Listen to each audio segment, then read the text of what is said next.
नमस्कार। विकसित भारत संकल्प यात्रा केंद्र सरकार की प्रमुख योजनाओं की जानकारी देने के लिए देश भर में आयोजित की जा रही है। इस यात्रा का उद्देश्य है कि जरूरतमंद लोगों तक तय समय के भीतर केंद्र की प्रमुख योजनाओं का लाभ पहुंचाया जा सके। यात्रा को 55 दिन हो रहे हैं। 11 करोड़ से अधिक लोग यात्रा से जुड़ चुके हैं और लाभान्वित हो चुके हैं। तो एक बेहतर जीवन की कल्पना के साथ आम जनमानस के लिए ये यात्रा चल रही है और इस यात्रा से जुड़े विभिन्न पहलू क्या हैं, इस पर बातचीत के लिए हमारे साथ आज स्टूडियो में मौजूद है निदेशक माध्यमिक शिक्षा महावीर सिंह बिष्ट जी। नमस्कार, मैं महावीर सिंह बिष्ट।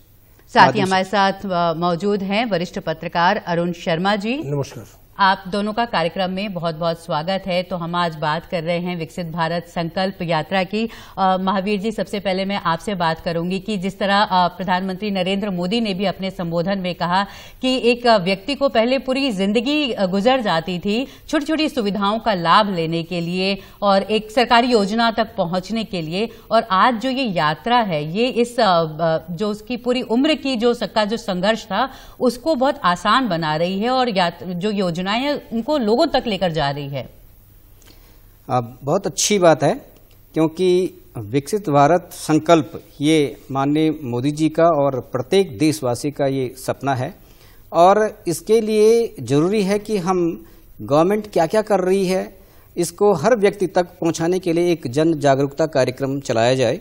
और मैं समझता हूं कि आज जो जन जागरूकता कार्यक्रम चलाया जा रहा है और काफी लोग इससे जुड़ रहे हैं जी। लोग इसलिए जुड़ रहे हैं कि लोगों को लग रहा है कि गवर्नमेंट की ऐसी कौन कौन सी योजनाएं हैं जो उनके लिए हैं, जो उनको पता नहीं थी। तो लोगों के मन में काफी उमंग है इस कार्यक्रम के प्रति और काफी भीड़ इसमें है। और मैं आशान्वित हूं कि जो भी माननीय प्रधानमंत्री जी की चिंताएं हैं, जो उनका संदेश है, वो जन जन तक पहुंच रहा है इस संकल्प यात्रा के द्वारा।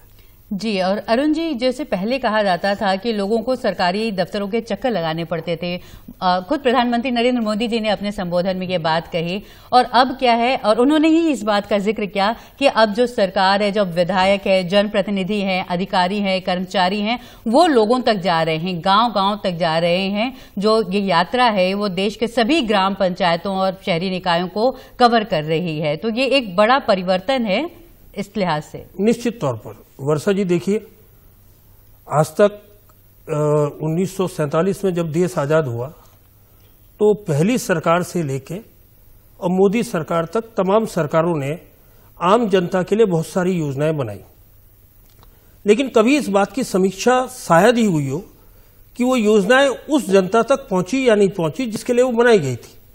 अब पहली बार हम देख रहे हैं कि केंद्र सरकार ने तमाम विभागों का सामंजस्य बनाकर और प्रदेश सरकारों से सामंजस्य बैठाकर और पंचायतों तक, स्थानीय निकाय तक इस यात्रा के माध्यम से उन योजनाओं को पहुंचाने का जो बीड़ा उठाया था, मुझे लगता है उस योजना में ये यात्रा बहुत सफल साबित हो रही है।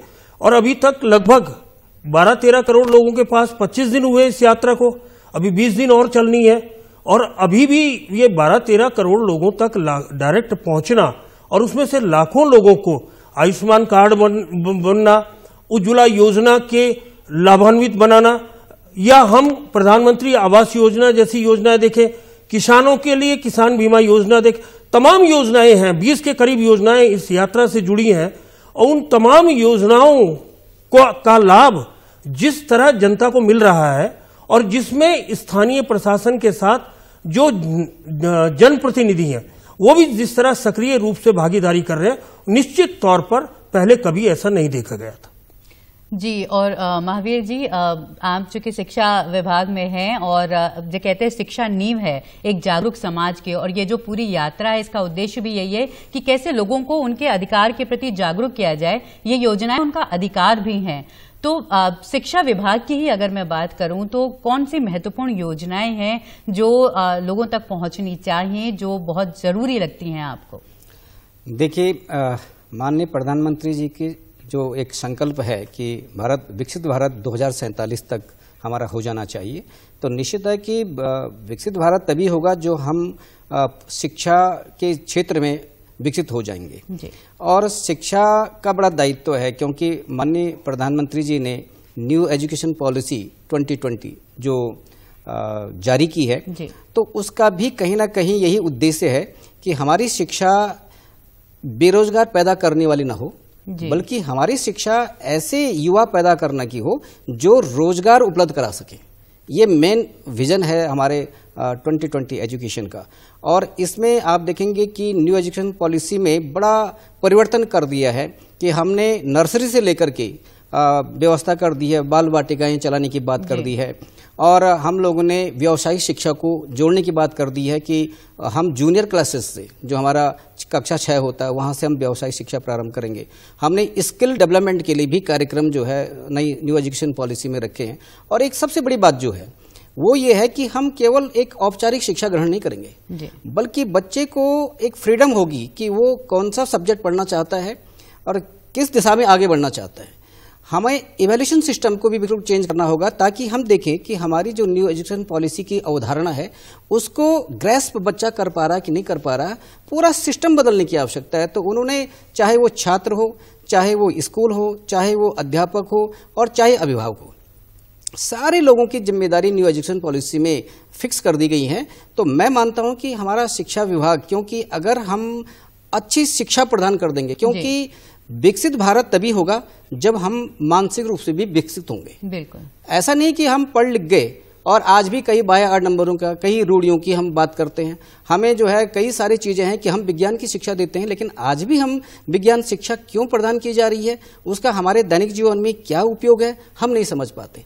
तो आज आवश्यकता इस बात की है कि हम न्यू एजुकेशन पॉलिसी पर इतना ध्यान दें कि हर बच्चा, जो हमें राष्ट्रीय जो है उसमें राष्ट्रीयता की भावना कैसे पैदा होगी, और चरित्र का निर्माण, क्योंकि इसमें वैल्यू है, बच्चे का वैल्यूज। हम बहुत सारे आंदोलन करते हैं, तो अगर हमारा बच्चा जब तक ये नहीं समझेगा कि हमारा आंदोलन ऐसा होना चाहिए जो गांधी जी का आंदोलन था, सत्य और अहिंसा, तो अगर ऐसा होगा तो हमारी सरकारी संपत्तियों का नुकसान भी नहीं होगा। तो एजुकेशन पॉलिसी में यही है कि आप अपनी बात कहें, लेकिन आप वैल्यूज को समझें कि हमको देश का जो है नुकसान नहीं करना है। अब हमें राष्ट्र को जो है पहले आगे रख करके बात करनी है, और जब राष्ट्र के लिए बलिदान की आवश्यकता हो तो हमें उसके लिए भी आगे आना है। तो और एक वैज्ञानिक चेतना और एक स्किल डेवलपमेंट, उद्यमिता को बढ़ावा देने की बात कही गई है, जो न्यू एजुकेशन पॉलिसी है, और इसको लेकर आगे बढ़ना उद्देश्य रहा है। बिल्कुल यही है कि हम बच्चा जब स्कूल से ये ना हो, पेरेंट्स पे एक भार न बने वो, बल्कि जैसे वो स्कूली शिक्षा पूरी हो जाए तो वो अपने आप अपना, मुझे क्या करना है, क्या रोजगार करना है, कैसे मैं अपनी जीविका आगे बढ़ाऊंगा, तो बच्चा इस लायक बनाना है हमको। जी, तो अरुण जी, जो हम बात कर रहे हैं कि एक बच्चे को अगर हम कहें कि बचपन से ही अगर हम उद्यमिता के लिए तैयार करते हैं, नींव मजबूत होती है, तो भविष्य अच्छा होता है। और जो ये योजनाएं हैं, जो आयुष्मान भारत योजना या उज्ज्वला योजना, तो ये बहुत जो जीवन की जो बुनियादी सुविधाओं को, जो लोगों का हक है, अधिकार है, उसको मतलब अभी हम रोजमर्रा की जरूरतों के लिए जो संघर्ष चल रहा है, उन जरूरतों को पूरा करने से जुड़ी ये योजनाएं हैं जिनको केंद्र सरकार चाहती है कि लोगों तक पहुंचे, उनका वो संघर्ष खत्म हो, जो रोजमर्रा के जीवन का संघर्ष खत्म हो। उज्ज्वला योजना है, इसका मतलब ये है कि अभी भी महिलाएं लकड़ी लेने के लिए जा रही हैं और उनका बहुत सारा समय ऐसे कामों में जा रहा है, तो वो गैस कनेक्शन पर आए। तो सतत विकास के लक्ष्यों को हासिल करने में भी ये योजनाएं बहुत कारगर होंगी। निश्चित तौर पर देखिए, अभी भी हमारे देश में बहुत सारे जो खासकर ग्रामीण क्षेत्र हैं या मलिन बस्तियों की हम बात करें, तो इनमें आज भी लकड़ी से चूल्हा जलता है।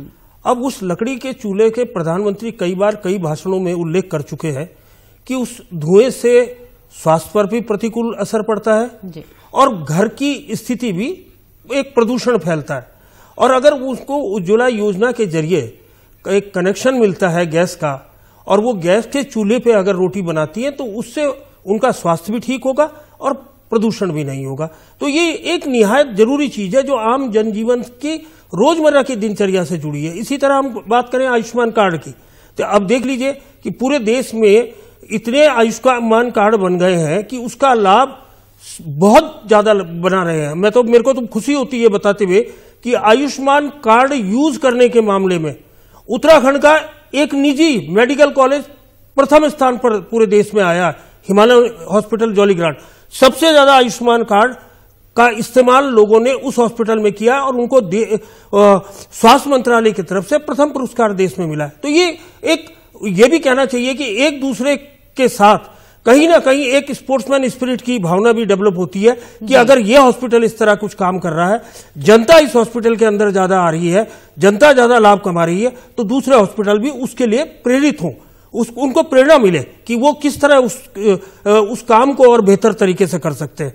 तो ये एक निश्चित तौर पर, उसी तरह अगर आप प्रधानमंत्री आवास योजना की बात करें, लगभग 2 करोड़ लोगों को घर मिल गया है पूरे देश के अंदर। जी, ये बहुत महत्वपूर्ण योजनाएं हैं, जो उज्ज्वला योजना, आयुष्मान योजना और ये जो पीएम आवास योजना, और बहुत उत्साह है ग्रामीणों में इन योजनाओं को लेकर। तो हम अभी अपने दर्शकों को दिखाएंगे कि किस तरह से ये योजनाएं पाकर लोग बहुत खुश हैं और किस तरह का उत्साह उनके भीतर है और अंत्योदय का लक्ष्य जो है वो हासिल हो रहा है इन योजनाओं की वजह से।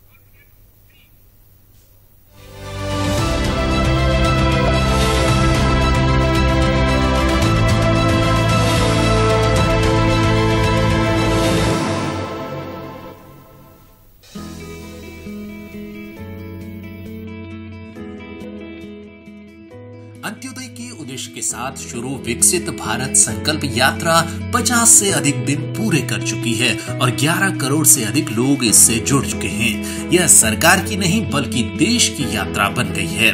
प्रधानमंत्री नरेंद्र मोदी ने 15 नवंबर को झारखंड के खूंटी से इस यात्रा की शुरुआत की थी। इस यात्रा का उद्देश्य केंद्र सरकार की कल्याणकारी योजनाओं के बारे में लोगों को जागरूक करना और जरूरतमंद लोगों को इसका लाभ पहुंचाना है। लोगों से सीधे जुड़ने की केंद्र सरकार की ये अब तक की सबसे बड़ी पहल है। यात्रा के 50 दिन पूरे करने पर प्रधानमंत्री नरेंद्र मोदी ने कहा कि जो गरीब लोग सरकारी योजनाओं का लाभ पाने के इंतजार में अपना जीवन गुजार देते थे, आज उनमें सार्थक बदलाव दिख रहा है। 2-3 दिन पहले ही विकसित भारत संकल्प यात्रा ने अपने 50 दिन पूरे किए हैं।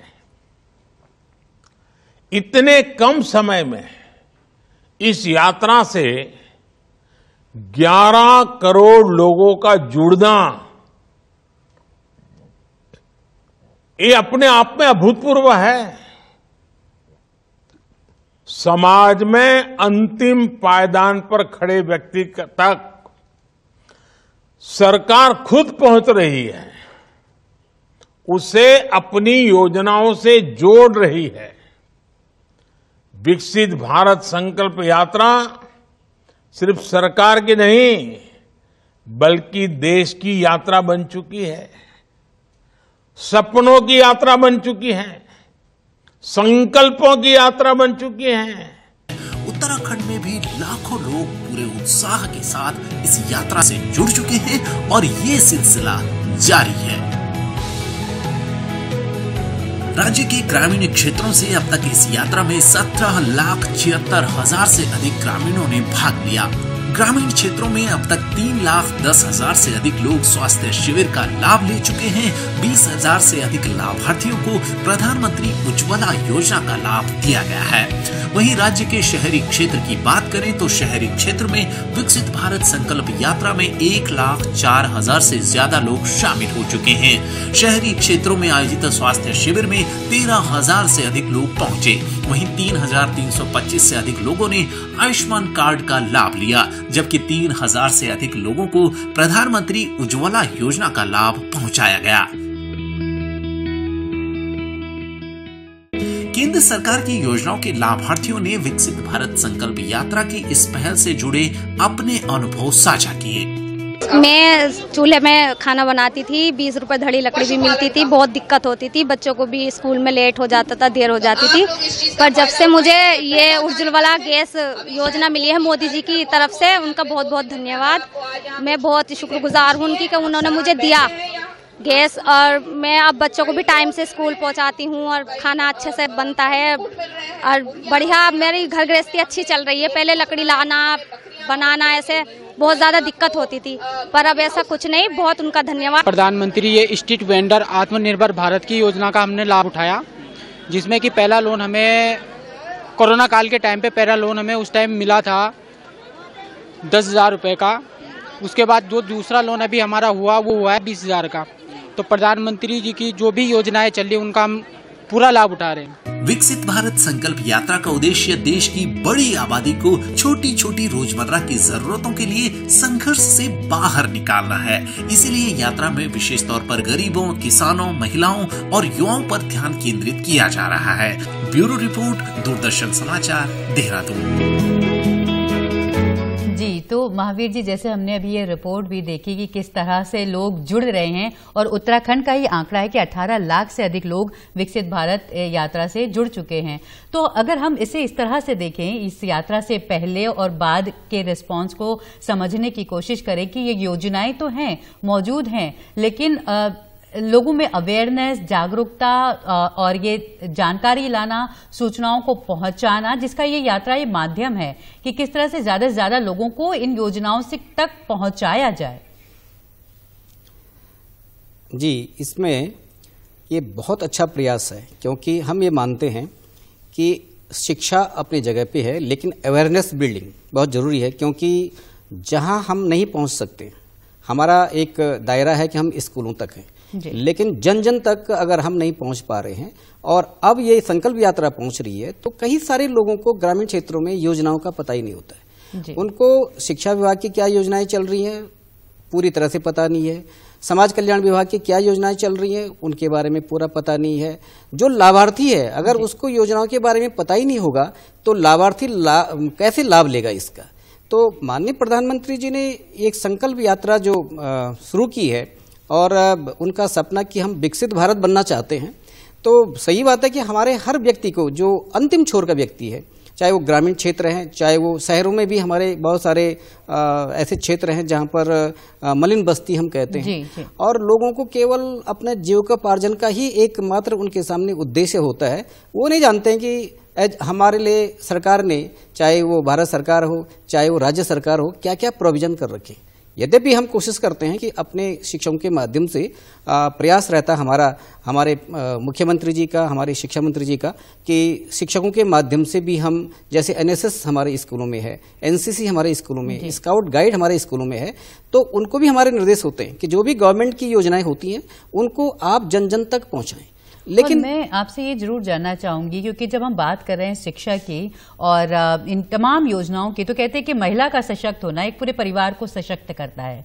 तो शिक्षा विभाग में बेटियों से जुड़ी हुई, लड़कियों से जुड़ी हुई किस तरह की योजनाएं हैं, एक तो स्कूल से जोड़ने के लिए और जो उच्च शिक्षा में भी और आगे फिर उद्यमिता तक उनको बढ़ाने के लिए किस तरह की योजनाएं हैं जिनके लिए लड़कियों को आगे आना चाहिए? बिल्कुल, बहुत जरूरी है, क्योंकि जो आपने कहा कि एक जो महिला होती है, जो बेटी होती है, वो आने वाले समय में जो है घर का जो है जब शादी होती है तो वो उस घर की प्रथम महिला बन जाती है और उसके ऊपर घर की सारी जिम्मेदारियां होती हैं। और घर में माँ अगर सारे चीज़ों को जानती है, नॉलेज रखती है, तो नो डाउट कि फैमिली में जितने भी लोग होते हैं वो सब माँ के अनुसार जो है आचरण करते हैं, उनके बताए हुए मार्ग पे चलते हैं। हमारी सरकार ने भी बालिका शिक्षा पर विशेष ध्यान दिया है कि पहला तो हमारा उद्देश्य यह है कि कोई भी बालिका जो स्कूल जाने वाली एज में है वो घर में नहीं होनी चाहिए, वो स्कूल में होनी चाहिए। उसके लिए स्कूल चलो अभियान हमने शुरू करते हैं, हर वर्ष करते हैं। जो बालिकाएं किसी कारण से बहुत दूर स्कूल नहीं जा सकती हैं या कोई और कारण उनका हो कि स्कूल में नहीं रह पाती हैं, तो उनके लिए गर्ल्स हॉस्टल हमने चलाए हैं। और उन गर्ल्स हॉस्टल में भी जो अब वंचित वर्ग की बालिकाएं हैं, जो गरीब तबके की बालिकाएं हैं, सारी फैसिलिटी हमारे जो उन हॉस्टल में उपलब्ध हैं और बालिकाएं अच्छी तरह से वहाँ पर पढ़ रही हैं। और मैंने ये भी देखा कि जो हमारे अपवंचित क्षेत्र की बालिकाएं हैं उनका बहुत अच्छा योगदान है शिक्षा में, जो कहीं भी हर फन में, चाहे वो गेम्स में हो, चाहे वो सांस्कृतिक एक्टिविटीज में हो, चाहे वो पढ़ने के लिए हो, बहुत आगे जा रही बालिकाएं।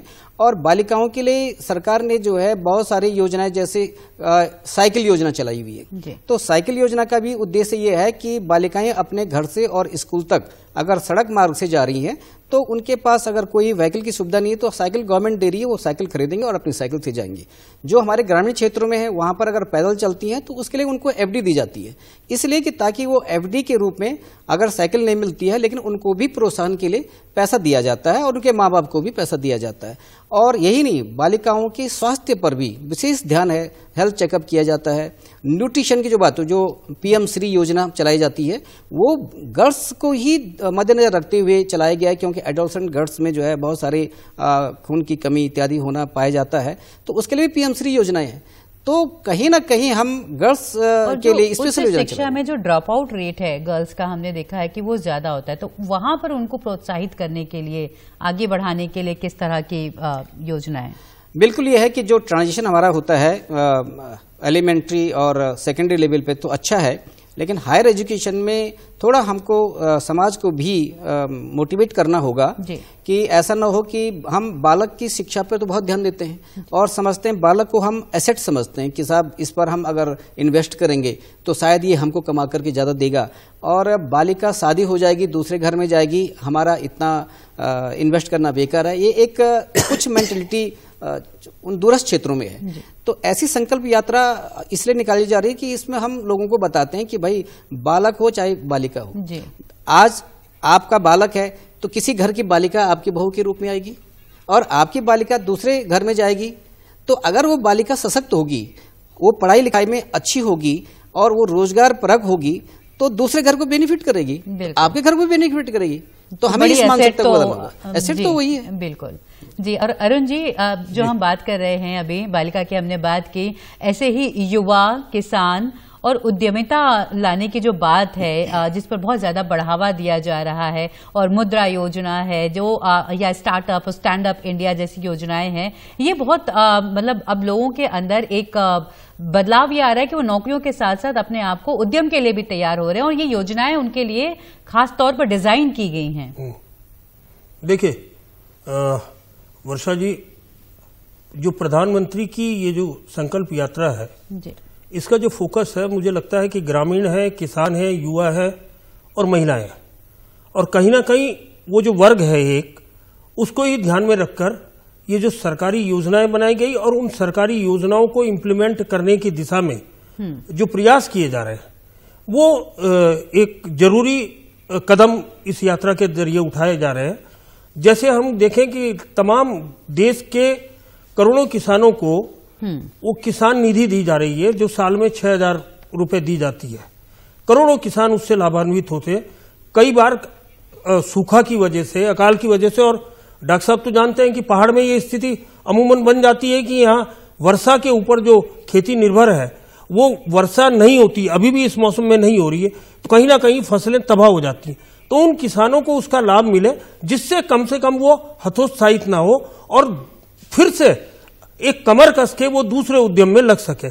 कहीं ना कहीं ये है युवा, इसलिए है कि युवा एक शक्ति है पूरे देश की, और युवाओं के बिना आज हमारे देश में सबसे ज्यादा, वर्ल्ड के अंदर सबसे ज्यादा युवा मतदाता है।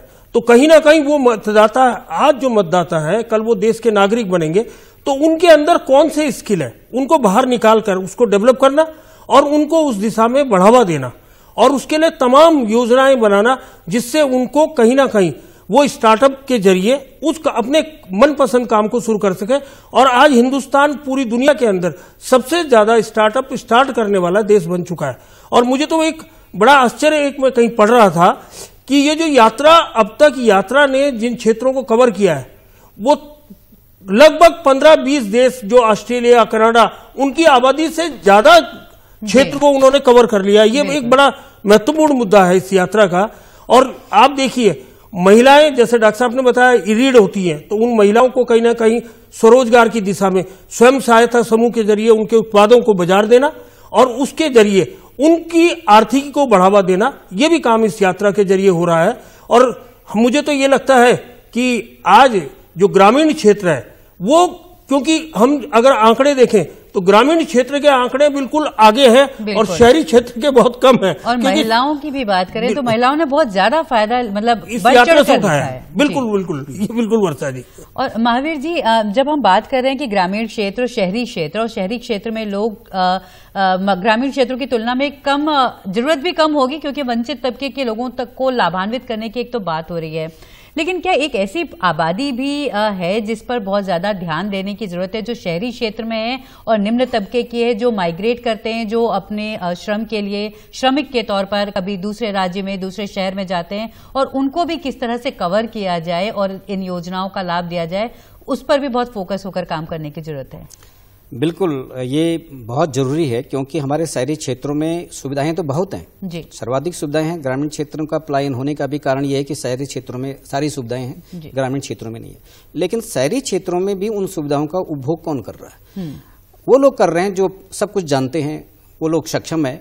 लेकिन जो स्लम एरिया हमारे शहरी क्षेत्रों में है, मलिन बस्तियां जिनको हम कहते हैं, आज भी उन लोगों को इन योजनाओं का कितना लाभ उनको मिल पाता होगा और कितने वो लोग अवेयर हैं, ये हम आज भी शिक्षा विभाग इस बात के लिए बड़ा चिंतनशील रहता है कि अगर हम देखें अपने शहरी क्षेत्रों में तो अनुपस्थिति सर्वाधिक इन मलिन बस्तियों में जो बच्चे होते हैं उनकी होती है। वो स्कूल में आ तो जाते हैं जी, कोई मिड डे मील के लिए आता है, कोई फ्री टेक्स्ट बुक्स के लिए आता है, योजनाओं का लाभ लेने के लिए तो आ जाते हैं जी, लेकिन फिर उनके माँ बाप के सामने रोजगार ज्यादा जरूरी हो जाता है। वो सोचते हैं कि भाई चलो आज स्कूल में आप हैं लेकिन स्कूल में इतने जरूरी नहीं है, जरूरी तो हमारे लिए कोई ठेली लगाना है, तो बच्चे ठेली लगा रहे हैं क्योंकि उनके लिए तो रोजगार वही है। हाँ। तो जब तक हम उनको अवेयर नहीं करेंगे, कई सारी चीजें जो हम देख रहे हैं कि नशा का जो वो है प्रचलन, वो हमारी इन मलिन बस्तियों में ज्यादा है क्योंकि उन लोगों को उनको पता नहीं चलता है कि हमसे ये काम करवाया जा रहा है, नशा बेचने का काम करवाया जा रहा है, तो क्योंकि उनको तो पैसा मिलता है इस चीज का, तो उनके लिए एजुकेशन का कोई मायने नहीं है। उनको तो मायने ये है कि हमको अगर 150 रुपये मिल गया तो वो ज्यादा इंपॉर्टेंट है।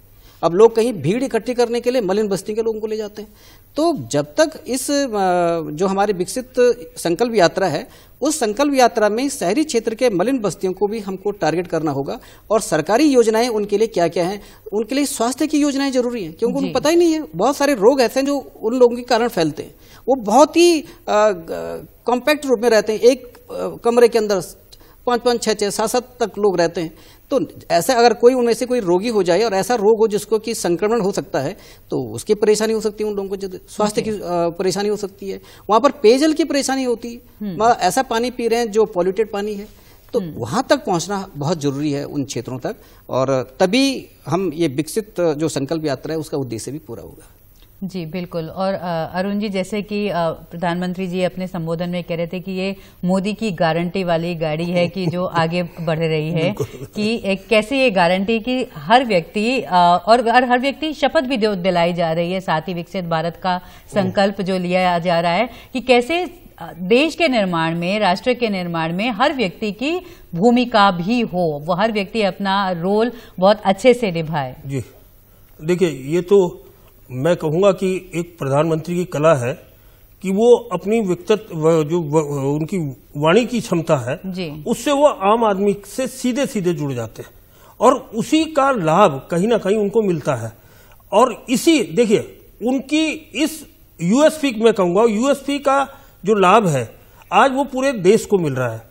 अगर वो किसी चीज की गारंटी लेते हैं तो ये लगता है कि वो एक विश्वास सा जगता है कि कहीं ना कहीं वो काम पूरा होगा क्योंकि प्रधानमंत्री ने उसमें गारंटी ली है।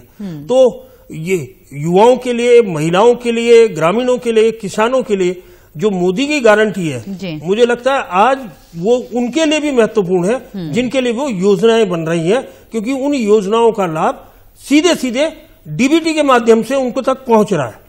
पहले क्या स्थिति होती थी आप सब जानते हैं, उनको तहसील के चक्कर लगाने पड़ते थे और वहां साइन करने के भी पैसे देने पड़ते थे। तो पहली बार ऐसा हो रहा है कि सीधे सीधे उनके खातों में वो रकम आ रही है जिसका उन्हें लाभ मिल रहा है और वो कहीं ना कहीं सीधे सीधे लाभान्वित हो रहे हैं। जी, तो एक पारदर्शिता बढ़ी है और वही की सरकार अब सीधे लोगों तक खुद पहुंच रही है। तो आप लोग स्टूडियो में आए और ये सारे विचार हमारे साथ साझा किए, इसके लिए आप लोगों का बहुत बहुत शुक्रिया। तो अभी हम जो देख रहे थे कि विकसित भारत संकल्प यात्रा चल रही है और किस तरह अंत्योदय का लक्ष्य हासिल करना मकसद है, मतलब जो आखिरी व्यक्ति है उस तक केंद्र की योजनाएं पहुंचे और उसका जीवन स्तर बेहतर हो सके। कार्यक्रम में इतना ही, नमस्कार।